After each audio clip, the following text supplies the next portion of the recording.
Salve, salve, meu querido! Salve, salve, minha querida!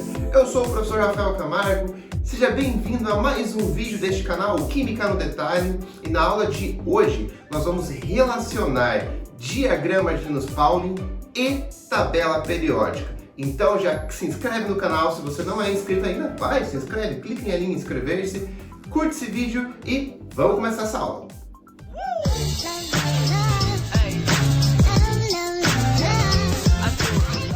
Então vamos lá!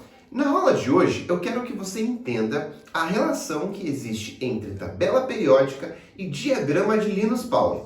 Ponto. Mas antes de estabelecermos essa relação, eu preciso relembrar com vocês algumas definições, algumas organizações que existem na tabela periódica que nós utilizamos. Primeira coisa que você tem que lembrar. A tabela periódica que nós utilizamos, ela foi construída, organizada em 1913 por um físico chamado Henry Moseley. Ponto. Como está organizada a tabela periódica que nós utilizamos? Aqui tem um pequeno esboço, mas ele é suficiente para você entender. A tabela periódica, ela está organizada em 7 linhas. Por que ele escolheu 7 linhas? Porque o Bohr já tinha dito que os elementos possuem no máximo 7 camadas. K, L, M, N, O, P e Q. Ponto. Vamos lá. A tabela também apresenta 18 colunas. Então a tabela periódica tem 7 linhas e 18 colunas. Cada linha nós chamaremos de período. Cada linha chamaremos de período. E cada coluna chamaremos de grupo. Então a tabela periódica tem 7 períodos. Esse aqui também, ó. Aqui é o 6º e o 7º período. A tabela periódica, portanto, tem 7 períodos e 18 grupos. Ponto. Cada período indica pra gente quantas camadas de elétrons um elemento tem. Então, todo mundo que estiver aqui ó, na 4ª linha, na distribuição eletrônica, eu vou perceber que ele vai ter 4 camadas de elétrons. E elementos de uma mesma coluna, ou seja, de um mesmo grupo, eles possuem propriedades químicas semelhantes. Que propriedade é essa, professor? O mesmo número de elétrons na camada de valência.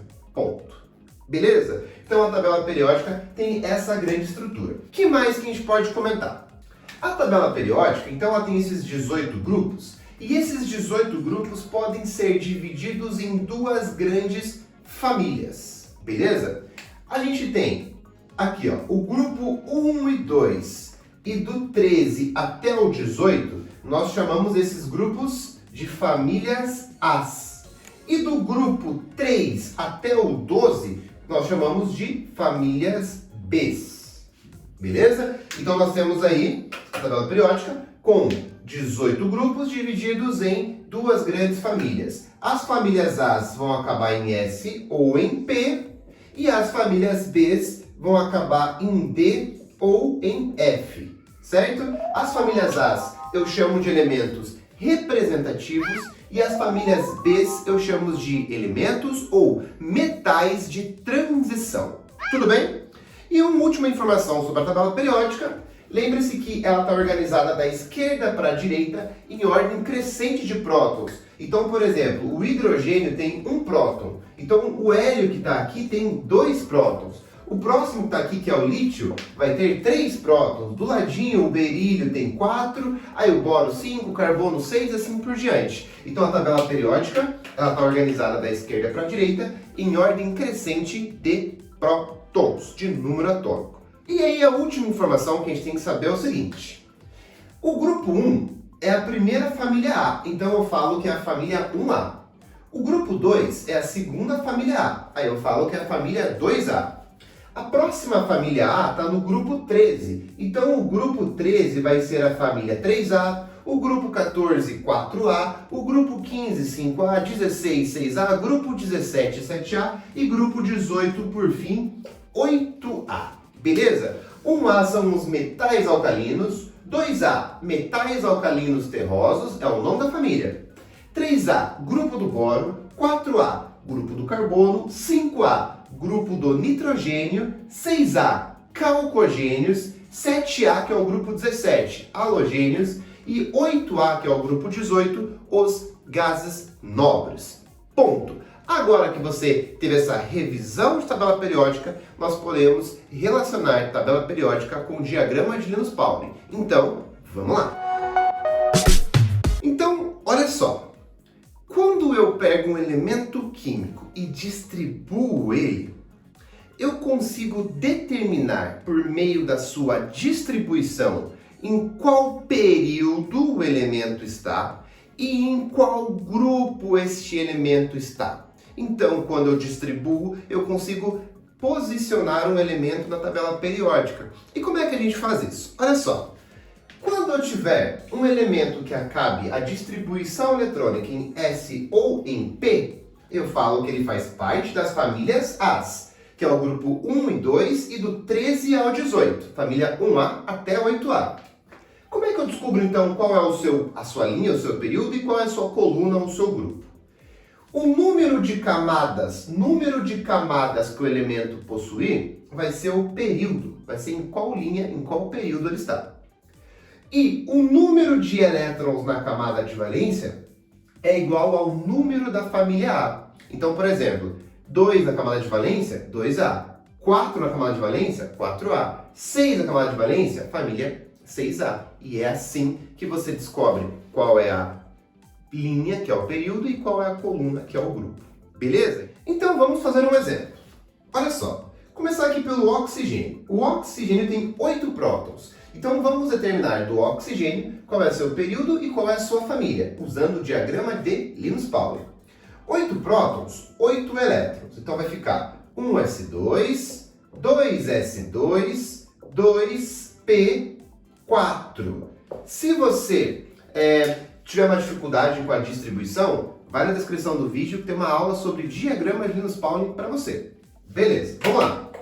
Agora, como que eu descubro qual é a linha, qual é o período e qual que é o grupo, qual que é a sua família? Vamos lá. Quantas camadas tem o oxigênio?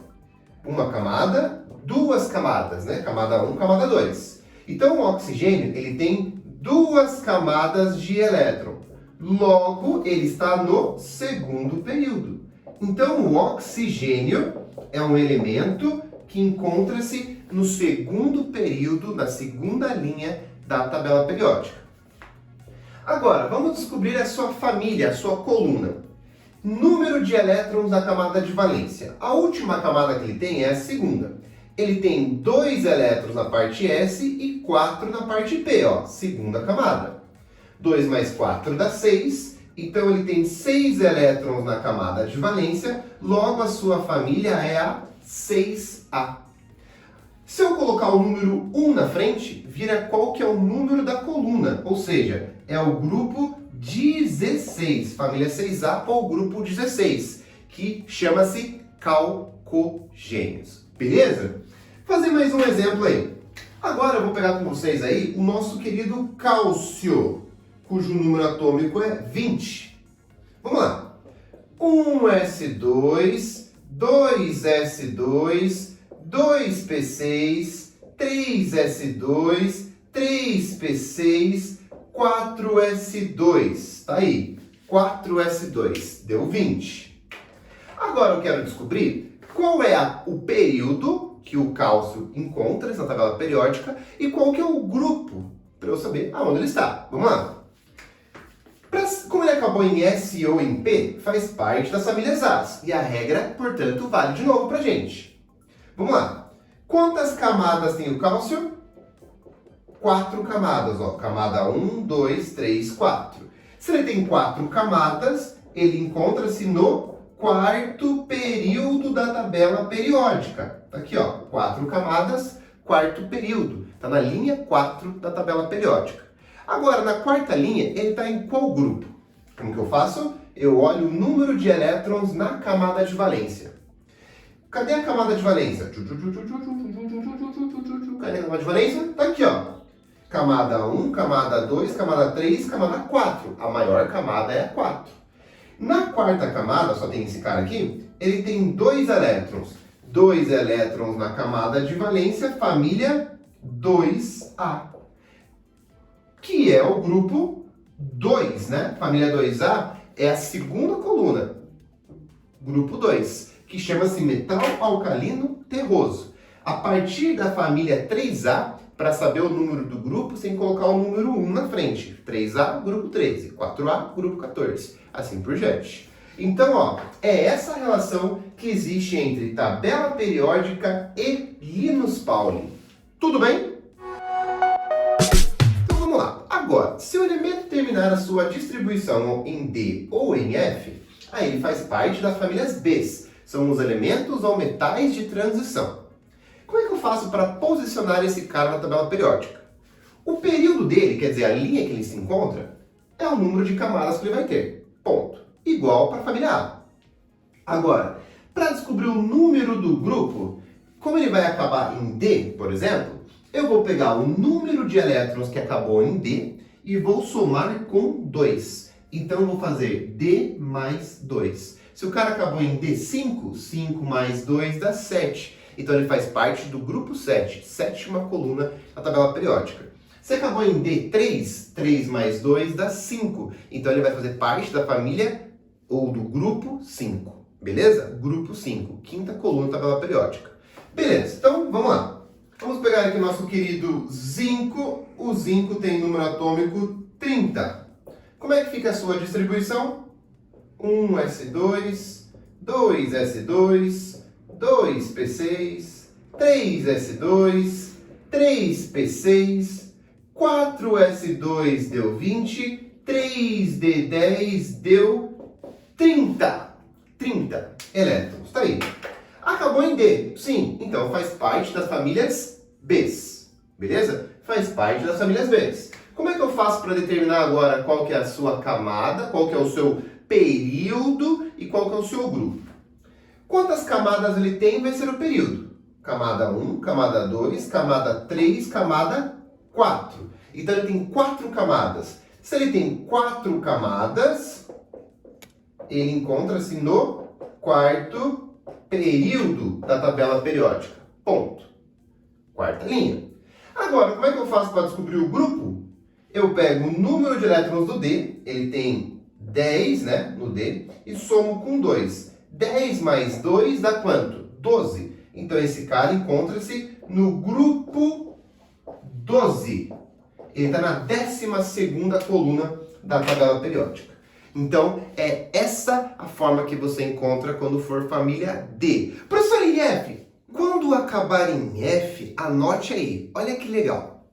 Distribuiu. Terminou em F, você já sabe que o grupo vai ser o 3. Então, sempre que você distribuir e acabar em F, eu já sei que o grupo será o 3. Terceira coluna da tabela periódica.